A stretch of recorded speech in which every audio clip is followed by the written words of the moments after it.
Rocket Fix is back! Woo! The weather finally cooperated.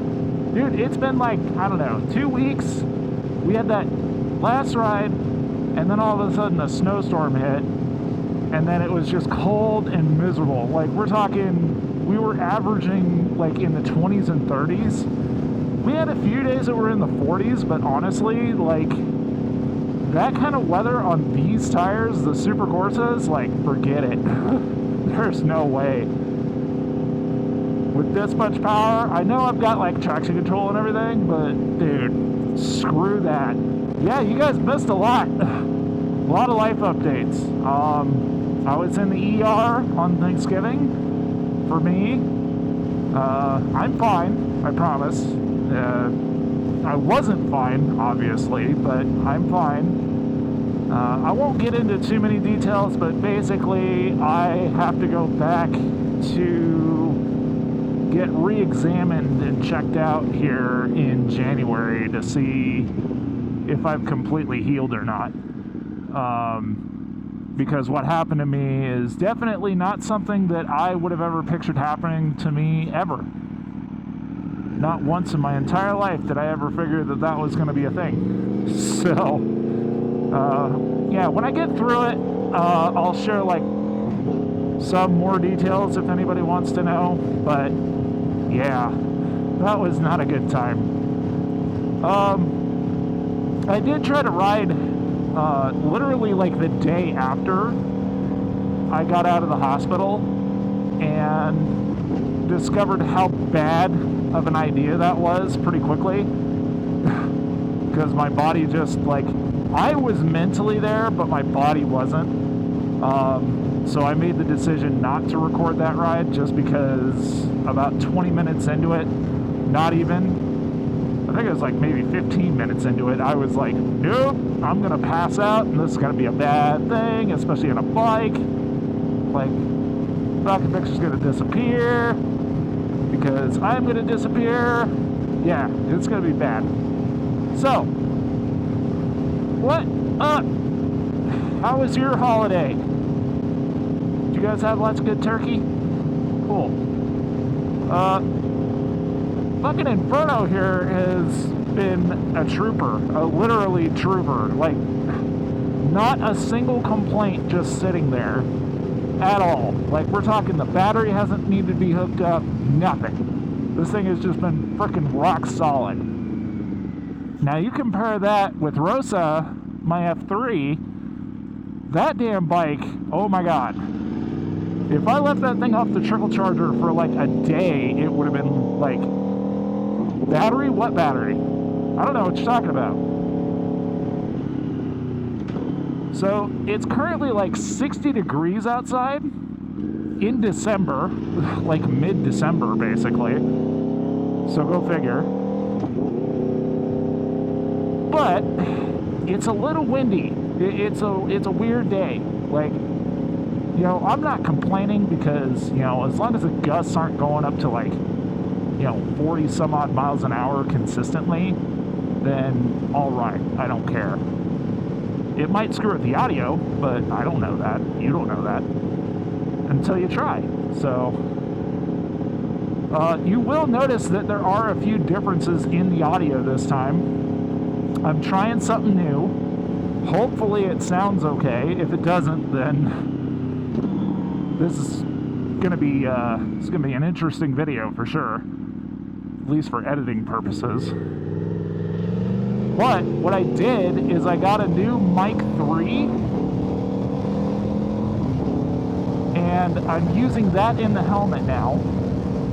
And then I've got a mic 2 in my pocket. So the original mic 2 that I was originally, well, mic mini I guess is what it is. The original mic mini that I was running with, I put that in my pocket so that way you can hear more of the bike and less of me, or at least try to balance it a little better. Hopefully it turned out okay. If it didn't, then I'm gonna have to keep experimenting with it. But yeah, it was kind of like a, I don't know, early gift, so to speak, early Christmas gift. to myself to try and improve the audio a little bit. They were doing such crazy deals on everything for like Black Friday and Cyber Monday, I couldn't pass it up. So I just did it. I'm still playing with all the settings and everything, trying to get everything to balance out properly. But I have a sneaking suspicion that it's going to take a lot more editing work on my end to actually make it sound somewhat reasonable. I don't know. We'll see. Could be fine.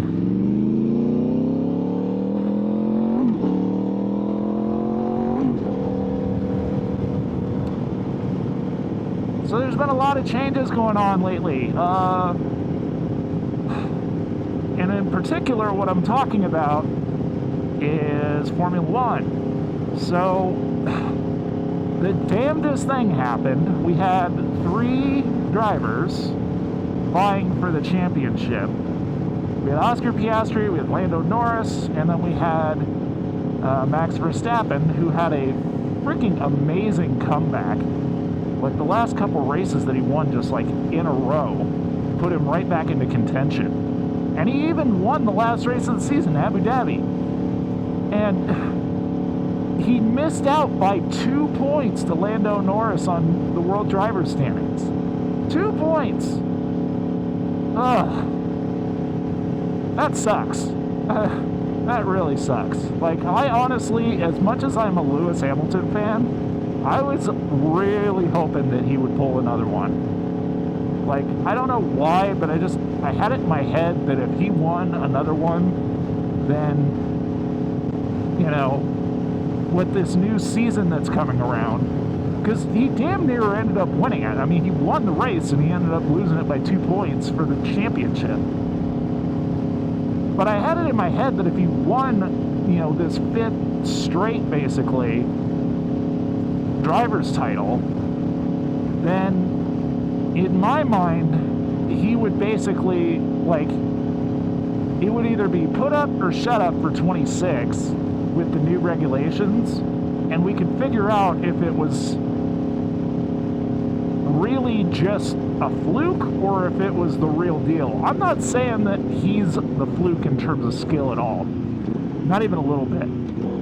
I'm just saying, like, a lot of the haters would basically be able to shut up, you know, and come to a real conclusion for a change. Now, me, on the other hand, I have never really been a huge Max fan, but honestly, he's grown on me over the years. You know, I listen to him off track, and it helps a lot. Because when I listen to him on track, I kind of don't like him. But then again, I mean, he's got that ruthless, hungry mentality when he's behind the wheel. So, I mean, I can't really necessarily hate that, but at the same time, I feel like he's kind of done some growing over the years from, like, 21 all the way till now. I don't know, maybe the fact that he's got a kid now has made him more of an adult than he used to be.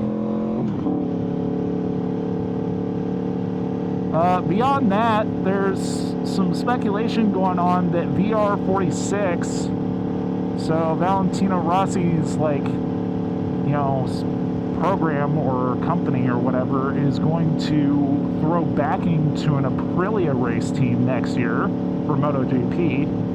So that's cool. I'm sure Ducati's not real thrilled about that, but hey, shit happens.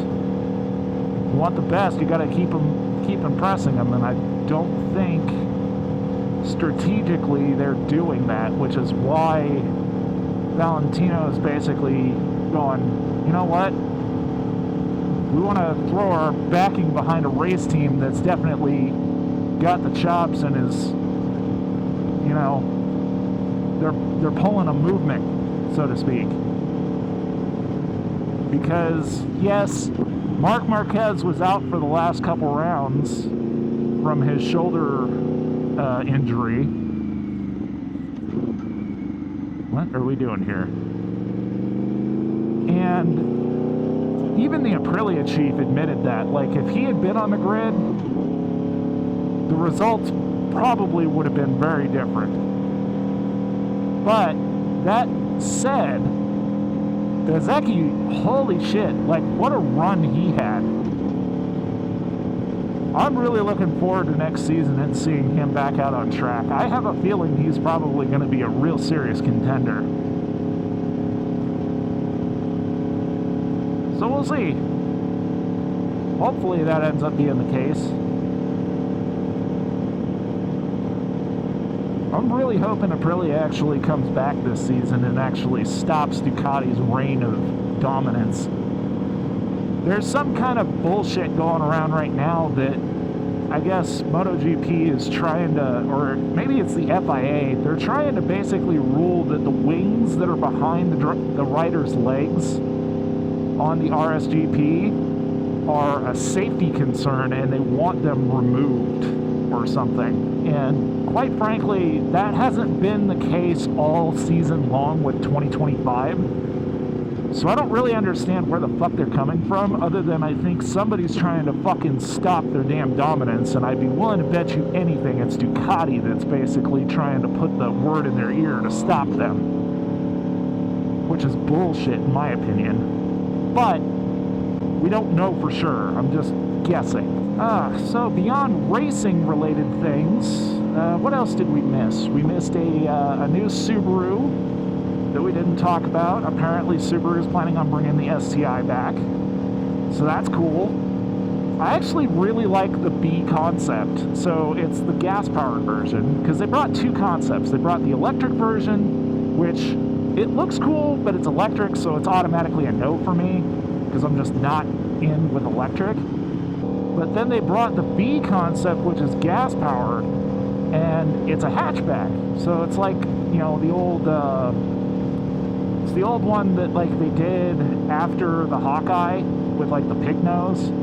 I'll try to throw a photo of it up if you don't know what I'm talking about. But it's like the only other time that they've really done a hatchback on the WRX. And quite frankly, well, yeah, WRX STI for sure. Because they did do an Impreza hatchback, but it wasn't really a hatchback. And then they did like a WRX hatchback in the Bug-Eye. But anyway, I digress. The point being, whew, that's a hell of a garage. This new B Subaru B concept, it actually looks not so bad. Like, I don't really care for the front end, but it does look good, and it looks production ready. I mean, there's a lot of things that they're using on it that look, literally, like if you look at it, it looks like it's ready to go into production already. But Subaru's doing this weird thing where they're actually asking people, like enthusiasts and owners, like, hey, is there a business case for either of these, and should we build one of them? Or both? I personally think if they brought the STI back as a hatch, especially the one that they debuted, that would be a no-brainer. Like, honestly, I would love to see that. I don't know. We'll see. I hope they do, because, I mean, it would be a nice vehicle to have back in the enthusiast side of things, especially with all these regulations that Trump's trying to fucking change.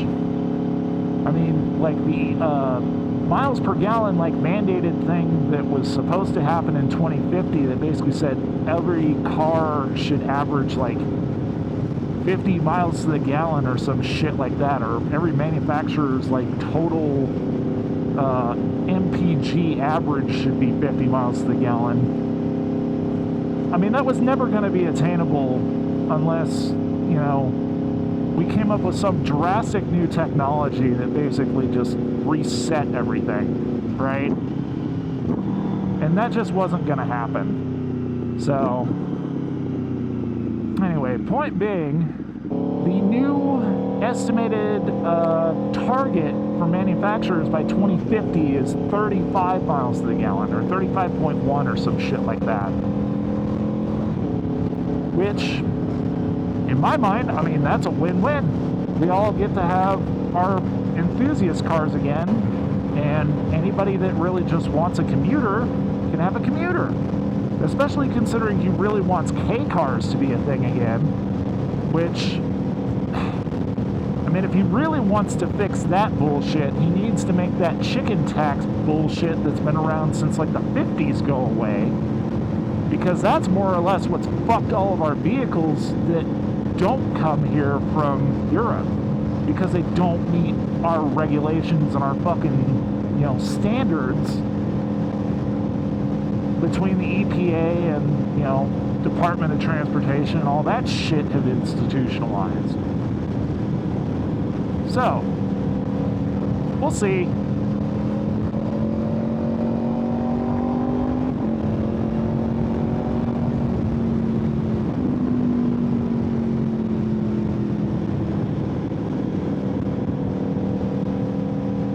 Hopefully it ends up being a thing. If not, not the end of the world. I don't really have a plan of where I'm going. I'm just kind of going. I just wanted to get out and get miles on the bike because I'm sick and tired of looking at it in the garage and not doing anything. I miss this. It's driving me crazy when I'm out there in the car and I'm like, oh, the roads are so nice, but it's so cold. So beyond that, trying to think. Oh yeah, Genesis unveiled a bunch of different concepts. So like there's the GV70 or 60. It's like the smallest electric one that they make, but they made a magma version of it. So it pumps out something crazy, like 680 equivalent horsepower out of this electric small SUV that's like the size of that thing. And it does the same thing that the Ioniq N does. So if you remember the Ioniq 5N, that thing has like simulated gear shifting and like mimics the sensations of shifting gears, even though it's an electric car with like paddle shifters and everything. They did a really good job with it. I mean, you know, it's not my cup of tea, but they definitely did something unique with it. So they more or less took that entire powertrain and how that whole system works and put it into a Genesis GV60 or whatever the hell it's called. It looks good, and I like the concept. I mean, it's not my cup of tea, but hey, cool. Super cool. But beyond that, they unveiled a couple more prototypes. So the one that really caught my interest, aside from the fact that they unveiled like a supercar that they're going to build, which looks to be mid-engine with like a V8 turbo or something. It's super cool looking. If you haven't seen photos of it, look it up. Either that or I'll post it up like right here. But it looks awesome. And it sounds epic. Like the little sound bite that somebody managed to get of it during the preview was insane. But the one that really caught my attention is the G80 wingback. So the wingback concept is like a shooting brake version of their G80 sedan with, I think it's like going to be the 3.5 twin turbo V6 and possibly a V8 with either naturally aspirated or twin turbo power. Either way, those sound freaking epic, and it looks awesome. Like, the whole design of it looks super cool. Now, the rumors that are going around are saying it's supposed to be limited production, and it's going to be expensive. Like, we're talking, like, M5 BMW territory money, which I think is a huge mistake. The biggest thing with Genesis that has always been the winner in my book, especially with the products that they make, is that their cars were affordable. They basically were like on the same level as these manufacturers that are high-end, but they were affordable. They weren't insanely expensive. So if they decide to make this thing like, you know, 100 or 120 grand or whatever US, that's going to be a huge mistake in my opinion. So I don't know. We'll see what ends up happening, but if they make it, it's definitely on the top of my list to check out because it looks fucking insane. And I would absolutely love to drive one.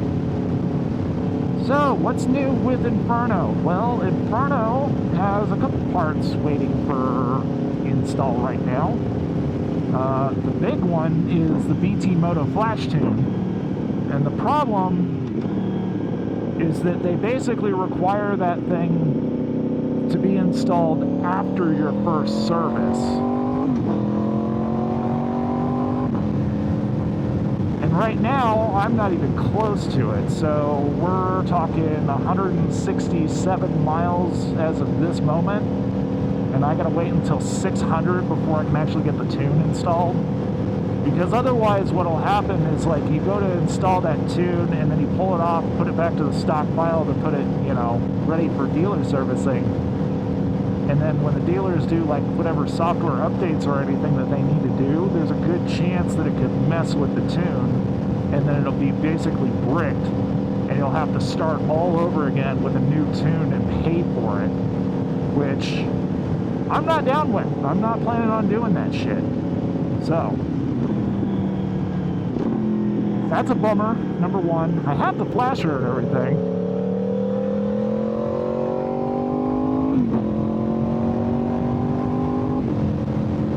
But I don't have the miles on the bike to be able to install it, which is a bummer. Additionally, I ended up picking up a tail tidy off of Etsy, of all places. So 3D Flow Forge or whatever, or Forge Flow. It's a store that's on Etsy. They have produced Tuono V4 and RS V4 tail tidy. Mind you, 3D printed.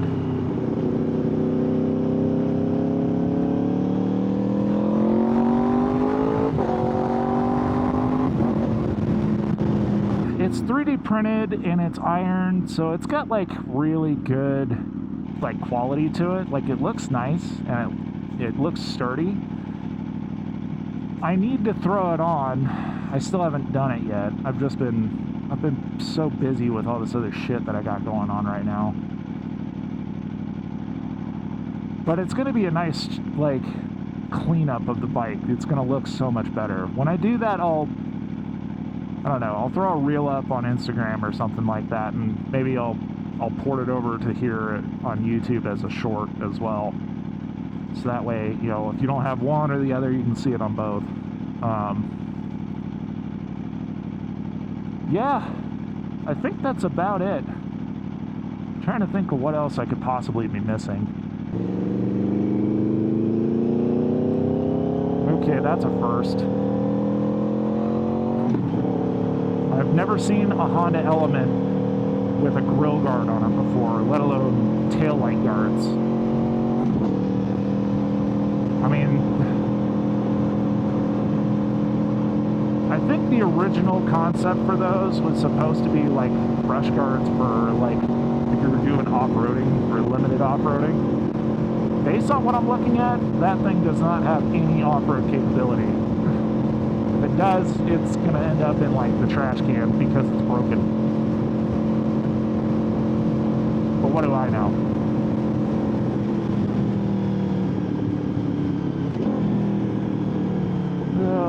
I'm kind of just coming up with like this random route right now, honestly. Don't really know where I'm going. Hello there. You guys notice that dude on the bike? He did the hi! I definitely waved back. Dude, there's so few of us that ride as it is that when you see somebody riding at this time of the year, it's like, oh my god, yes! Oh, it's fucking hilarious. Definitely feels like it's getting a little warmer. I chose to wear the leather today just because I wasn't sure like how windy it was going to be and if it was going to get cold. Part of me was thinking I would wear the hoodie, but, you know, my armored hoodie, but I didn't know. Leather was a good choice though. I'm comfortable. That's what matters.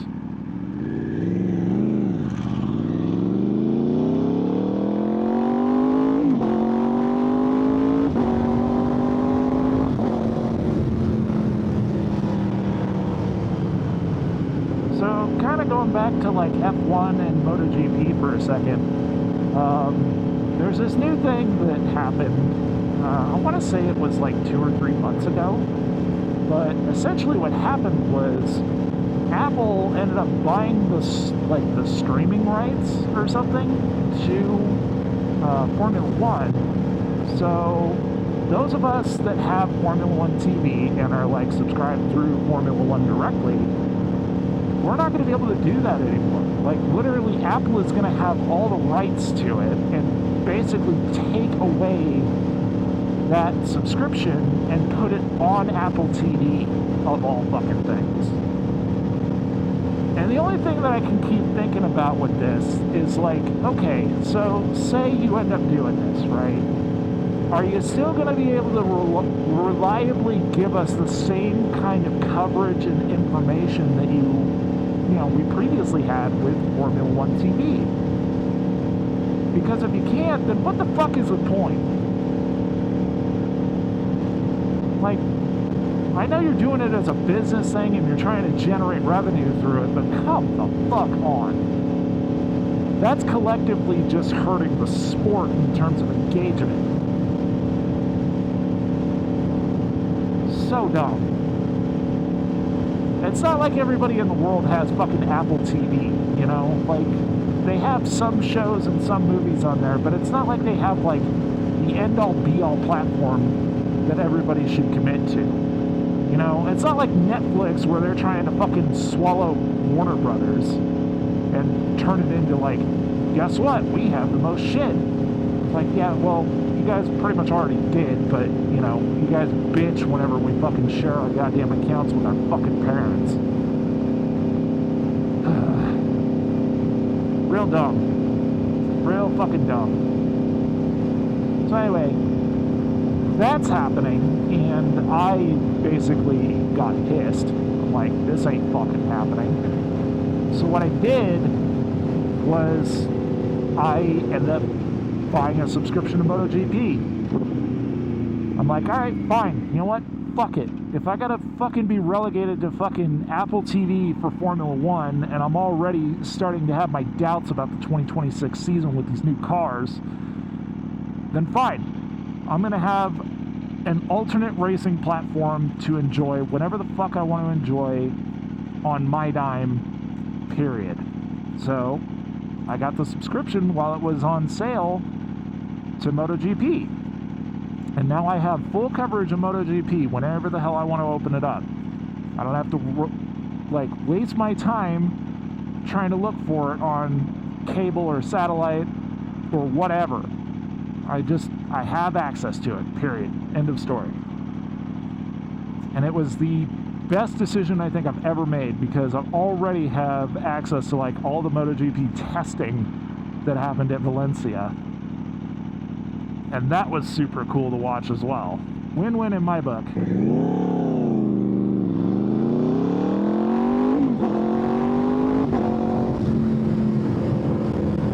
been catching myself looking at GTRs again, and also Corvettes.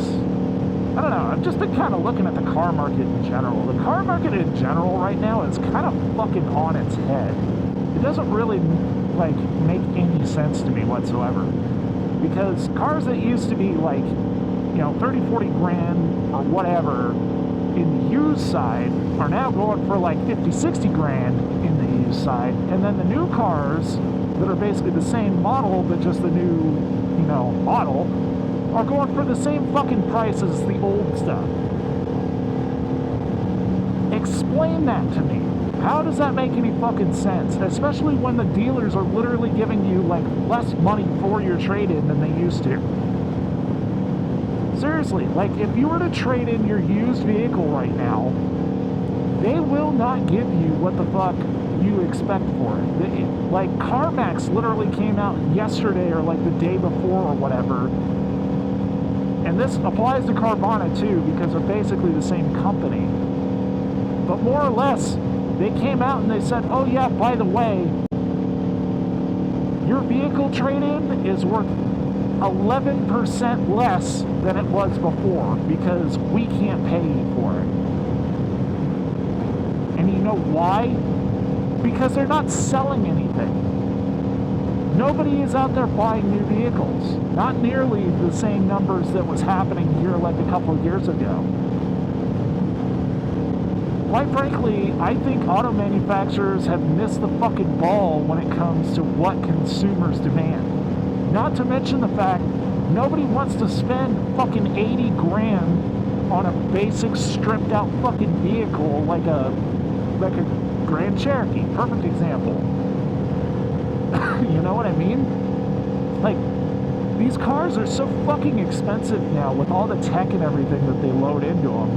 And it's like, why do we have to have all of this technology? Why can't we just go back to the old days where the cars weren't, you know, packed with fucking sensors and screens and all this other bullshit that just costs like absurd amount of money?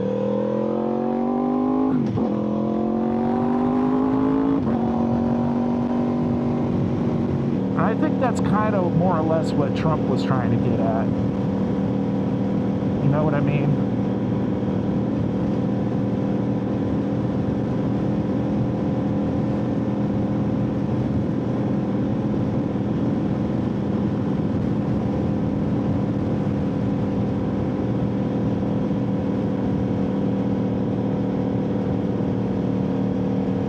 Hey, look at that. I figured out how to use the cruise control finally. Just in time for it to fucking throw me a red light. Great.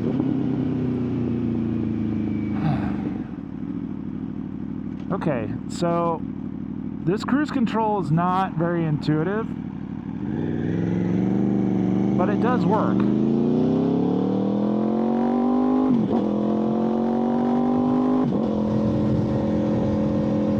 Right, let's see.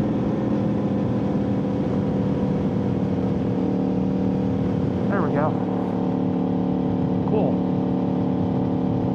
Hooray. You know what? Fuck it. I need to stretch this thing's legs a little bit on the fucking highway.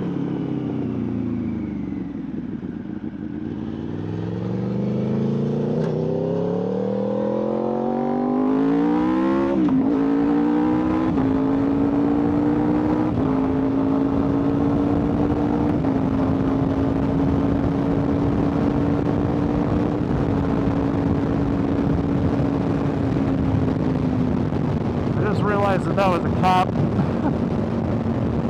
I don't think he quite realized what I was doing in terms of speed, so, you know, close enough. that was sus enough as it is. I don't need to piss him off, because there's another one right here in the right lane. Oh, you can definitely feel that wind though, even at 77, 78 miles an hour. So, a little more fucking windy than it was yesterday, that's for sure. But I ain't complaining. So, we threw out another 20 miles onto the bike with this ride, which is great. Just anything like that at this point is a win in my book. I don't know, personally I would have liked to have seen 200 miles today, but, you know, fuck it. We got close enough. Oh, another cop. Holy shit, what a day.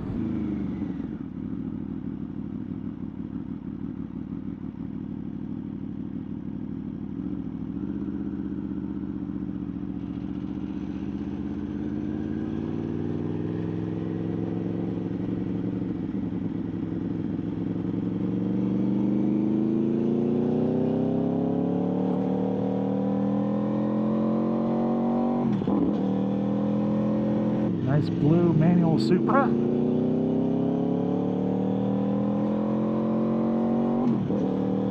Dude, the one time that I drove one of those, so I drove an automatic with the 8 HP, you know, 8-speed auto.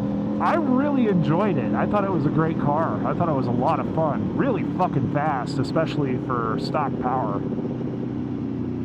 The only problem that I had with it was headroom. It seemed like there was a real lack of headroom in that thing. Now, I would say that could probably be resolved with a different seat to kind of lower my ass a little closer to the fucking cat's eyes of the fucking car. It was definitely one of those situations where I was like, okay, this thing is real tight to get into. It's not nearly as roomy as like getting into a vet. The other problem that I have with that particular car is Toyota, for whatever fucking insane reason, wouldn't let you do a bespoke build. Trying to phrase it the right way. So, like, for instance, if you want to custom order like a Corvette, you can go custom order a Corvette through your dealership, right? And then it'll get built and it'll ship. They're like, hey, this was specifically built for you. Congratulations. Toyota won't do that. And they basically don't do that with any of their vehicles, which is insane to me. Especially on a car like that where you really want to just spec it out. They won't let you do that. And up until recently, apparently Nissan wouldn't even do that for the 350Z. Or not the 350, like the 400Z. So like the brand new Z, they wouldn't even let you do that on that thing. But they did change it. So supposedly the like newest 2026, late 25, you can actually spec one out.